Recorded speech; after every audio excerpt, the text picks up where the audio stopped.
Welcome to Jamie Bisson, Transgender Nerd, the latest video. As I said in an earlier video, it's my intention that on Sundays to do transgender related videos and Wednesdays to do nerd related videos. So that's what I'm doing. This is going to be a video about the one time when it was actually possible for a media tie-in trilogy of novels to actually surpass the original source material and become one among the greatest novels ever. I'm speaking, let me put it in perspective.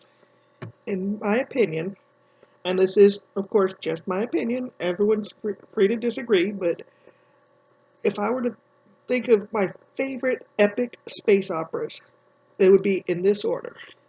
Dune, #1, one of the greatest works ever, and I'm speaking of the 6 books by Frank Herbert. #2, the Foundation series, especially the original Foundation trilogy and Foundation's Edge by Isaac Asimov. Also great books.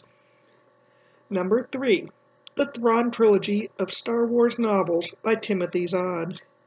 #4, the classic Star Wars movies. Yes, that's right. There are Star Wars novels that are better than the 3 best Star Wars movies ever. What I'm referring to is Heir to the Empire.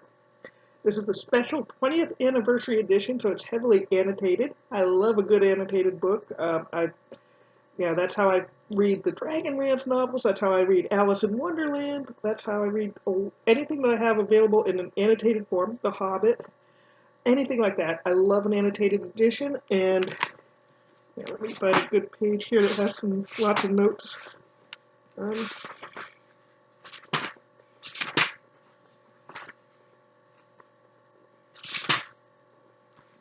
For example, on this page you can see the side notes.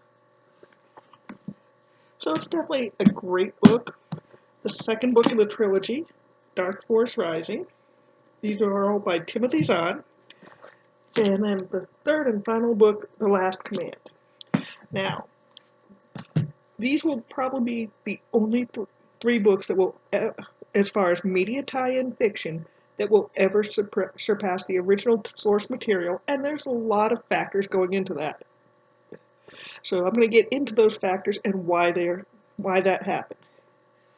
First of all, the timing. When these books were written, it had been 8 years, when they were published, it had been 8 years, 9 years, and 10 years, respectively, since the last Star Wars movie. These books were published in 91, 92, and 93. The last Star Wars movie at that time was Return of the Jedi, which came out in 83. So there had been time. The movies had been on VHS. And in this case, actually, Timothy Zahn, the author, had a special advantage. I read an interview with him once where he talked about how back in the 80s, the mid to late 80s, in order to keep his son occupied during long car trips, he and his wife actually came up with the rather brilliant idea of making audio recordings of the movies that the little Corwin Zahn had actually seen the most, movies like The Wizard of Oz or the Star Wars movies. So not only had Timothy Zahn seen the Star Wars movies multiple times, he had also heard them numerous times on audio only, and that, while driving, so it was hitting his subconscious, not his conscious. He was not consciously paying attention to that. He was focusing on his driving, which meant that he was absorbing the character interactions, the speeches, everything on a subconscious level. So when he went to write these books, the patterns of the movies, as far as the storytelling rhythm, as well as the character voices, were deeply ingrained in his subconscious, which made it a lot easier for him, I believe. Now, this was also the first time that, there were the first new Star Wars novels, as well as first new Star Wars movies, also since 1983.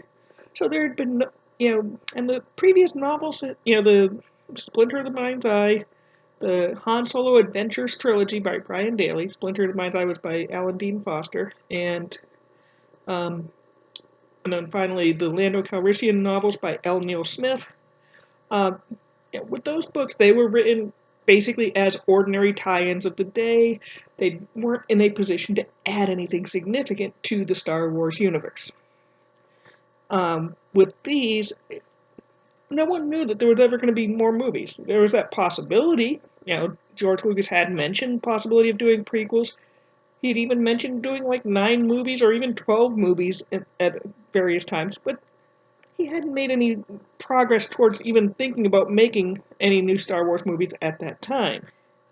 So, this was good. This was the beginning of a brand new continuity of the Star Wars movies after Return of the Jedi, which gave Timothy Zahn a lot of freedom to expand the universe. However, there was also another factor that helped make these great novels, and that is West End Games.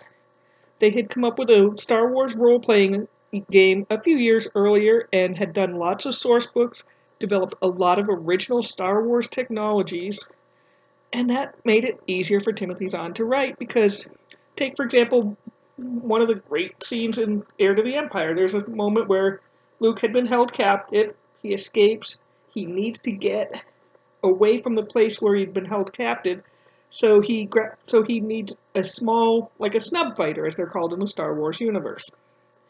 And, it had to be one that was atmospherically maneuverable for story reasons. It couldn't be his X-Wing for story reasons. So Timothy Zahn could have easily spent hours and hours of his time developing a new type of snub fighter that was perfect for atmospheric conditions and stuff. Instead, what he did was this. He looked in the West End Games source material and found something called a skip ray blast boat. Great. Something that already exists. There presumably had been drawings of it in the source books. So he knew what it was capable of. He didn't have to invent the technology.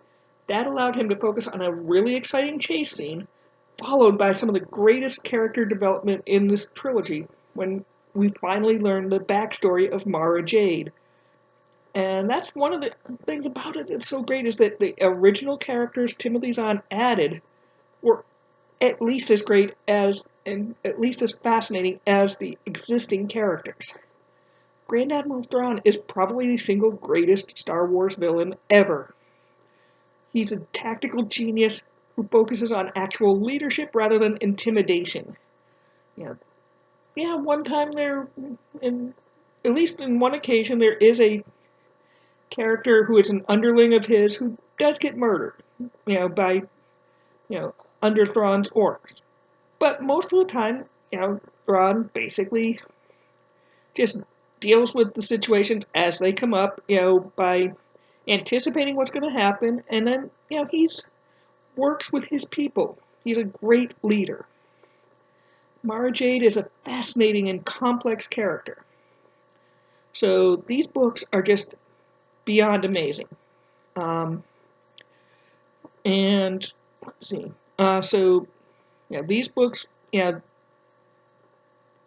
Timothy Zahn had a unique chance to really add to the Star Wars universe in a big way. He did so by knocking it out of the park. Everything about these books is amazing. He has the rhythms of the movies down so well, and the character dialogue of Luke, Leia, Han, 3PO, Chewie, well, maybe not dialogue from Chewie or R2, of course, but he has all of that so down pat, but yet at the same time he was able to add in his new characters, and he was able to make these novels just like the movies, only better. He was able to use all of the skills that a novelist has while still maintaining the rhythm of the story that you would expect from Star Wars movies, the feel of the story that you would expect from a Star Wars movie. These movies, one thing that is very commonly said about them is that you could pretty much hear John Williams' soundtrack in your head as you're reading it. That's true. The same as, when you read, you can hear the voices of Mark Hamill, Carrie Fisher, and Harrison Ford in your head as you're reading it. So, these books used all of the skills that a novelist has while maintaining the rhythm of the story to create something far better than the best of the Star Wars movies. And that yeah, I'm just recently started my latest reread of this trilogy, and I'm really enjoying it. And I want to go ahead and highly recommend it. If you have read them before, I would suggest, go ahead and see if you can get a used copy of the 20th anniversary edition of Heir to the Empire. That's the only one that does have a 20th anniversary edition because the annotations on that are so fascinating, and there's notes at the beginning and at the end. There's a bonus short story. But these books, if you like Star Wars, or especially if you love Star Wars and have never read these, or haven't read them in years and forgot about them, read them. They are totally worth it. They are brilliant. Okay, so may the Force be with you. And on Sunday, I will probably be talking about something. Well, I know I'll be talking about something transgender related, but I don't know what yet. I'll see. Okay, so may the Force be with you and have a great day. Thanks.